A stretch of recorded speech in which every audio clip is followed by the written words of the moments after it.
Hello, my name is Roberto. I am the CEO of CRUD Corporation. I invented a solution where you can write JavaScript applications for Salesforce. The reason I want to write JavaScript applications for Salesforce is to take advantage of the latest development in data input and visualization, stuff we can do with JavaScript that's amazing, and to do things that are different from the standard Salesforce UI whenever you need it. So I'm going to be working with several things and I'm going to go over them right away. First of all, we're going to be working with Visualforce pages. Then we're going to be working from the command line and we are going to be building JavaScript applications from a text editor. This is a text editor called Sublime, and this is the way we write JavaScript applications. We don't want to write big JavaScript applications as Visualforce pages. So first thing we want to do, we want to use Clay. Clay is a product that we invented in CRUD in order to make it really easy to build JavaScript applications. Another part is that using Clay, you can build applications for Salesforce without using Apex, 100% JavaScript. You can use Apex and you can connect to Apex, but you don't have to. So the first thing we want to do is we want to download our starting point application. And the name of this application is going to be simple. This simple application, we're going to be working from the console. And with Clay, you can download applications from other profiles. So I'm sharing this from the sec review profile, which is the one that we are using to pass the security review from Salesforce in order to publish into AppExchange.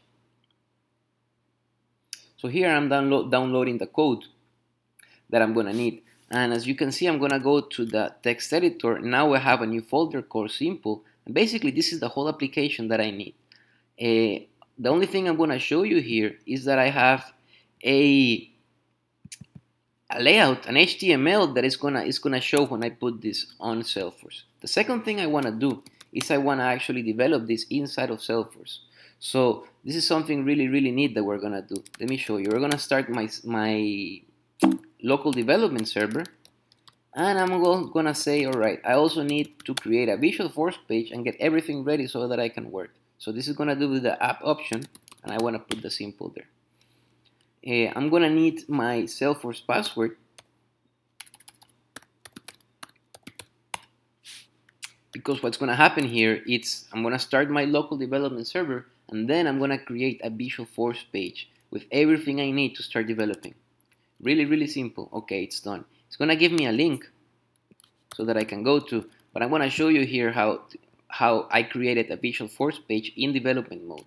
Development mode means that I can actually make changes in my local computer and see them on Salesforce without having to do anything.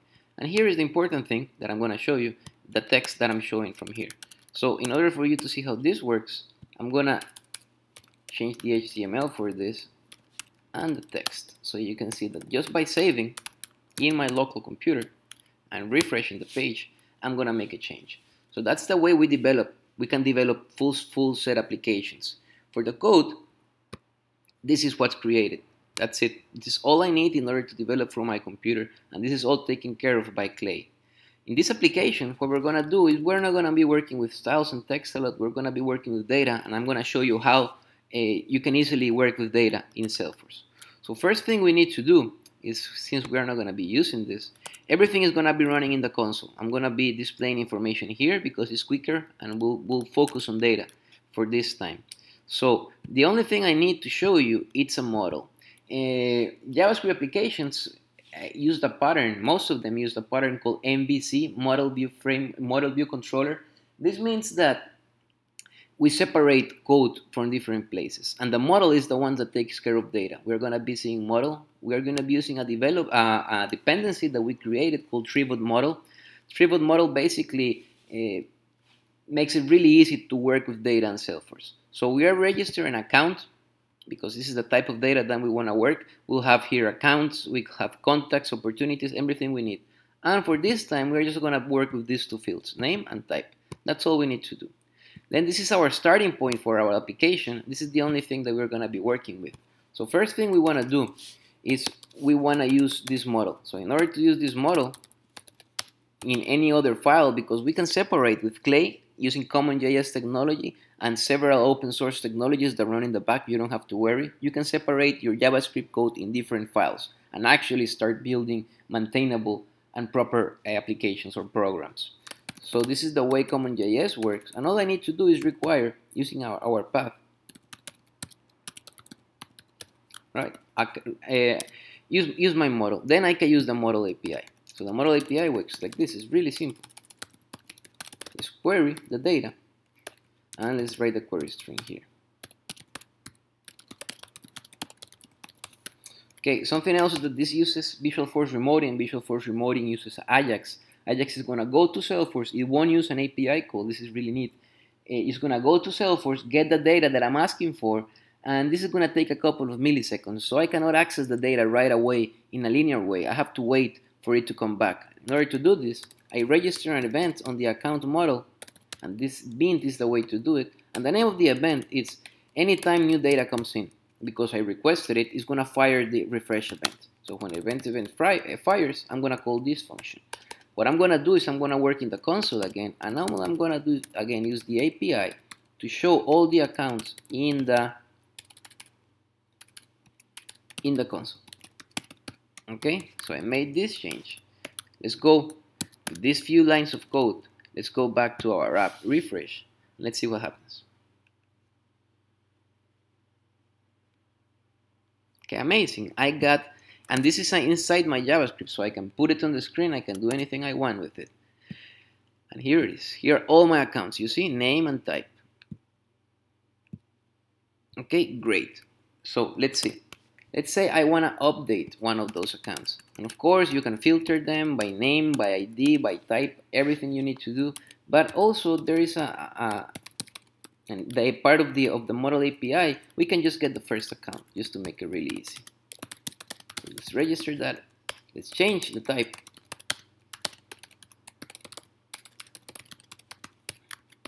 Okay, and let's save it.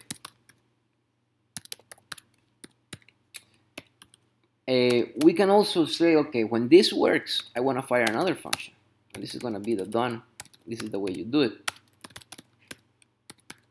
And this is one of the ways. There's many other ways. Maybe you can get into some callback problems here. It's called, there's callbacks and callbacks inside of callbacks. This gets a little complicated. When you get this, you can start using promises or another part of the API. But this is the most simple way to do it. Again,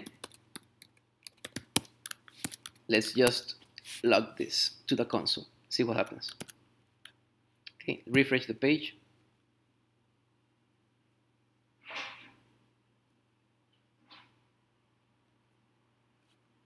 Okay, amazing. It worked. And this is my new, and I changed the type. Okay? So everything is working properly. In order for this to work, I would like to actually call another function after this. So after this happens, instead of logging to the console, what I'm gonna do is hold on, let me do this so that it's nice and we can read it afterwards. Okay. So what I want to do is, after I save this, so when the data comes back, let's create a function for everything. Okay? The function is going to call on data. This is when I receive my data. And on data, I want to do this. Okay? So first, I want to log all my accounts, right, using the API. And then, I want to modify the first account and change this. Okay, after this, what I want to do is I want to create another function, an update. It's going to fire after we update so that we can start making a process here. Okay, so when the function is done, this is going to be simpler. Now it looks better. When it's done, it's called on update. Okay, and an update is gonna fire when this is updated. When this account is updated, what I'm gonna do is I'm gonna create a new account just to show you again. Okay, and this account is gonna have a name,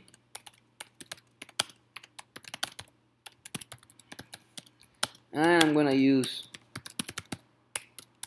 gonna put a number after it, just to make it different. for the next times it runs.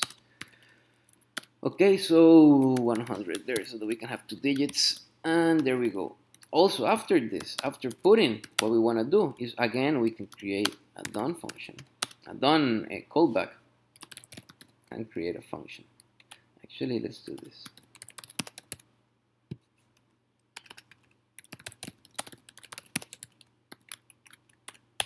Okay, great. So when the account is created, this is gonna fire.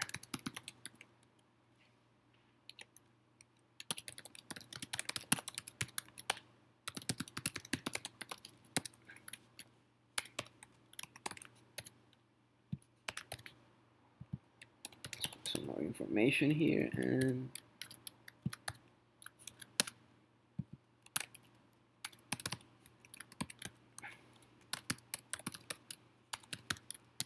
actually let's do this trick too. Here. And this is better, so that we can actually see that everything is working properly.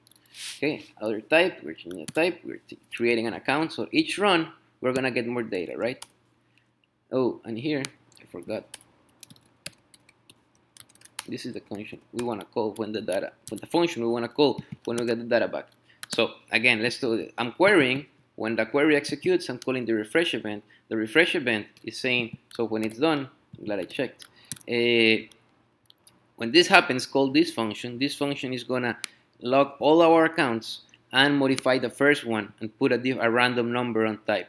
Then after this happens, after this is updated on Salesforce, I'm gonna call the onUpdate account and the update function. I'm sorry, and I'm gonna create a new account. And when this is done, I'm gonna log it. So let's do this.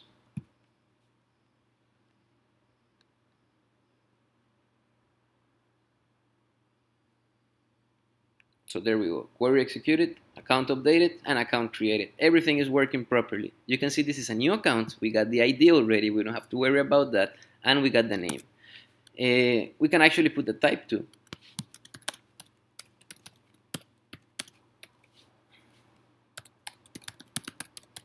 Okay, let's put the type just to make it more complete and like the other ones. But this is the way it's happening. Also, the first account, you can see everything is working properly. So now, one more thing to do, right? We need to delete an account. So let's delete the account we just created. All right. So on update, on create, and here, okay, we're gonna log this account so that we see that it exists. And then let's do this. Let's okay. Let's hold a reference.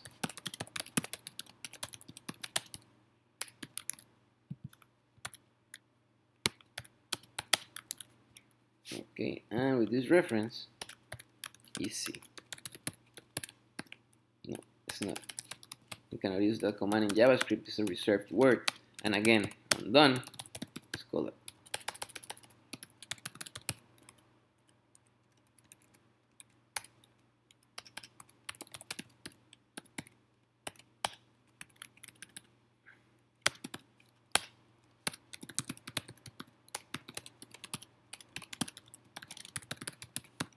So if this works, in all these lines of code, we managed to query, update, create, and delete Salesforce data, anything we need. This is only data. There's a bunch of things to do. We can do amazing visualizations, amazing interactivity.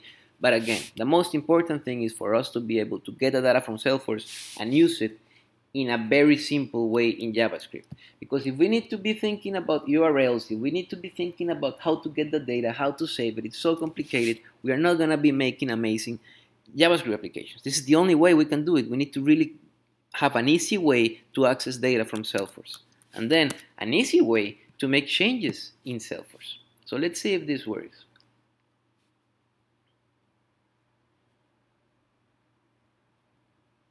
Okay, I got it, account created, and account deleted. So you can see, this is the ID for this account. And since it's deleted, but we can have the name. The name is 20.46. Actually, this would be nicer if this, we do this. Oh, that's an error. So that we can have an integer and no decimals. We just want to make sure that that we can have a difference so that we can see that this stuff is working. But if I refresh, new account 20.46, let's save this name so that I can show you something really cool too.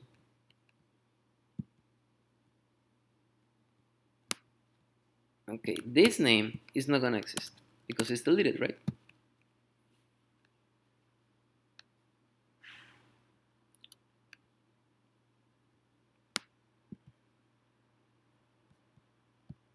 No, I want to show you this.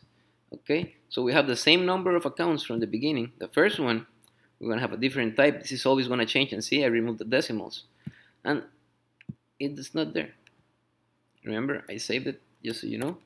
It's 20.46. This is probably from our first run where we were not deleting, but it's not there. Let's try seeing it here. This account doesn't exist. Well, I'm making a mistake there. This shouldn't have this. Thank you. This shouldn't have quotes. Okay, it's not there. It's because it was deleted. So we can be sure this only fires when it is actually deleted. That's the only time it's gonna fire. If something happens, we can use the fail function. You know, and here we write a function and we've been to a function, and if it fails, we can take care of that. So this is really, really easy way to work with JavaScript. This is amazing, and this is the way I've been building applications for the past 4 years or 3 years. I even built an ERP that only uses JavaScript applications. It's not that big. It's not that big of a company, but it's really innovative. Still, it moves like $6 million a month, so it's a lot of responsibility going through JavaScript, and it's a great proof that it works on the enterprise. So this is cool, but again, we're working on a development mode, right? We make a change, development mode. This is working from localhost. How do I do this so that this is the actual thing? What happens? How does this works? So let me show you. All I need to do is again use Clay.